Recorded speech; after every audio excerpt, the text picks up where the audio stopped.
If equipped, the Stow N Vac system makes minor cleanups a breeze. The vehicle must be in park with the ignition in either ACC mode or the engine on. To start Stow N Vac, pull the hose from the rear trim panel behind the sliding door on the driver's side of the vehicle. Then push the power button. The vacuum will run for 10 minutes if the ignition is in the ACC position or continuously when the engine is on. In the ACC position, a low power light will come on after 9 minutes. Be sure to use the vacuum in a well-ventilated area. The crevice and upholstery tools are located in the front attachment compartment below the vacuum hose. And you'll find the hose extension in a bag attached to a grocery hook behind the third row seat.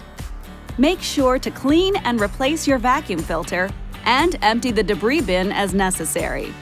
The filter and debris bin are located behind the lower access panel in back of the third row seat on the driver's side.